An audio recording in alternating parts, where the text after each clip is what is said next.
service credentials of today's speaker. He served for 2 terms as the mayor of New Orleans. His father was that city's first African-American mayor, and he was only the 3rd black chief executive in the city's history. He earned his stripes to run for mayor the hard way, by serving in the Louisiana state legislature. As mayor, he left his mark on the city. He presided over a drop in the crime rate, helped in part by a curfew for anyone below the age of 17. He put together youth programs that apparently had an impact. Civil rights complaints against the police declined, and the murder rate plummeted. He also brought New Orleans a new National Basketball Association team, the Hornets, to replace the long-departed Jazz.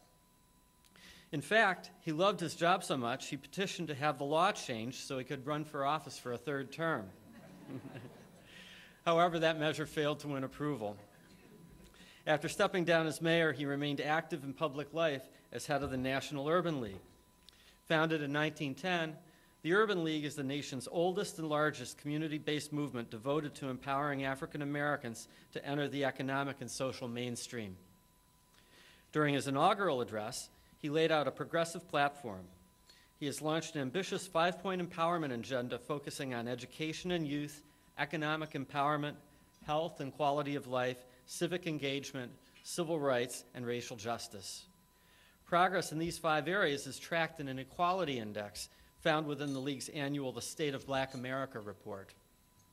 In 2004, the National Urban League launched the Urban Entrepreneur Partnership in collaboration with the federal government, major companies, and foundations to develop businesses and create jobs in neglected urban areas. He also began an annual legislative policy conference. He formed the Black Male Commission to address inequalities, disparities, and social trends disproportionately affecting black males, and a program to combine public and private sector resources to support business development growth among minority entrepreneurs. Pundits have said that Morial has led the League's 100 chapters in promoting economic rights as though it were the next civil rights frontier. In addition, Morial recently sent a letter to President Bush and the House and Senate leadership calling for a national summit on Katrina recovery. He asked for development of a 12 to 24-month plan to reinvigorate the recovery and rebuilding plans of New Orleans to ensure greater coordination and collaboration. Now we'll get a chance to hear if anyone from the administration has been in touch with him about this and to hear his plans for what he calls a homeowner's Bill of Rights. Marc Morial, it's a pleasure to welcome you back to the National Press Club.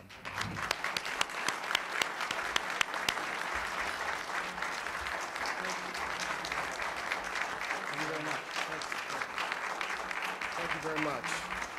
Thank you, ladies and gentlemen, good afternoon. Let me thank Angela, Ed, and Jerry and the entire National Press Club for once again giving me an opportunity to be with you today. Thank you for the meal, and thank you for the cake with the Urban League logo on it. Now, that's branding, right? I also want to acknowledge our partnership today with the National Newspaper Publishers Association. Very proudly, they're celebrating 180 years of being a strong and independent voice in our community. So we want to give them a round of applause and say thank you, thank you, thank you for what you do. I also want to acknowledge all of my Urban League colleagues, too numerous to name, affiliate CEOs and staffers and others, and partners of the Urban League. And I want to thank all of you all for being here with me and with us today. And other friends, friends from the U.S. Conference of Mayors, an organization I proudly led in the early part of this decade.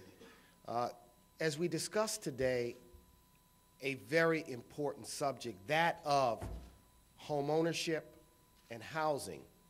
Now, I struggled with this presentation because this subject is not only important, but it doesn't necessarily lend itself to easy rhetorical flourishes. When the intent is to address a serious and growing problem in this nation today. Ladies and gentlemen, we have a home ownership state of emergency. And that home ownership state of emergency is particularly acute in communities of color, in African American and Hispanic communities. Why? According to numbers, we have experienced in the last 2 years a decline in the home ownership rate. For African Americans, it has declined from some 49.1% down to 47.9%.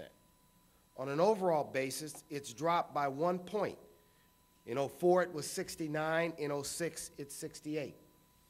What is happening is we see the beginning of an erosion of the historic increase in home ownership that took place in the late 90s and in the early 21st century. And I don't know about you, but I think that means that there is a state of emergency. Already the media is reporting increases in foreclosure rates, problems in the subprime market.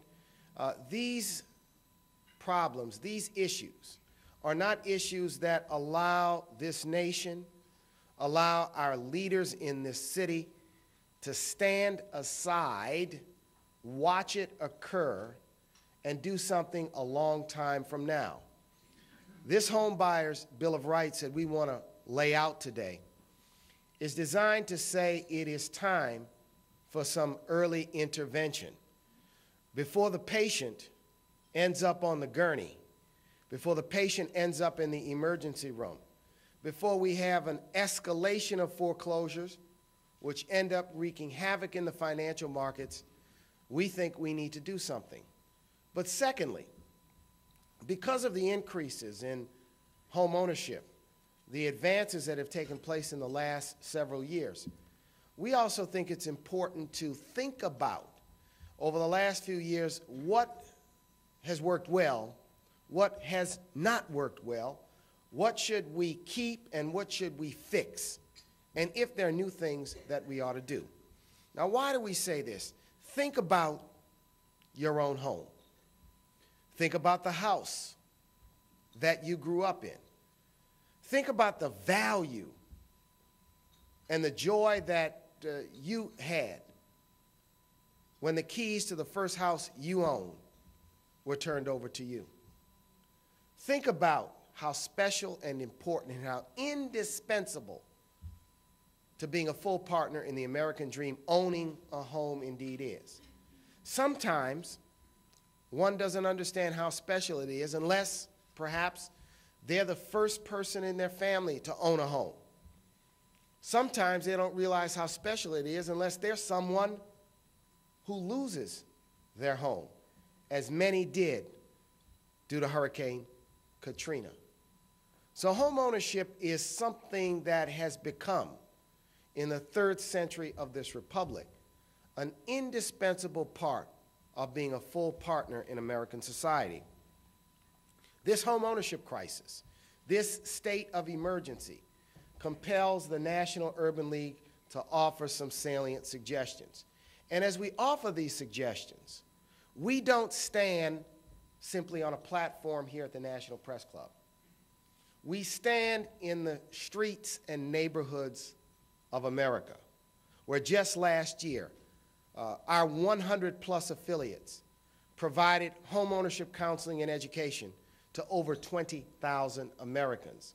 We stand in the streets and neighborhoods of America, where in the last year, our affiliates helped over 2,000 people become homeowners for the first time.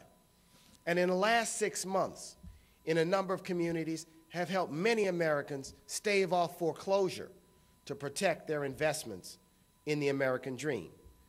So when I think of this, and when I think of the Urban League, we come to this presentation not as someone with just a loud voice. We come to this presentation not just with ideas, but we come to this presentation born of the experiences of since Whitney Young participated in 1968 as one of the architects of the first National Homeownership Counseling Initiative. We come with experience. We come with the weathering that comes from working with people each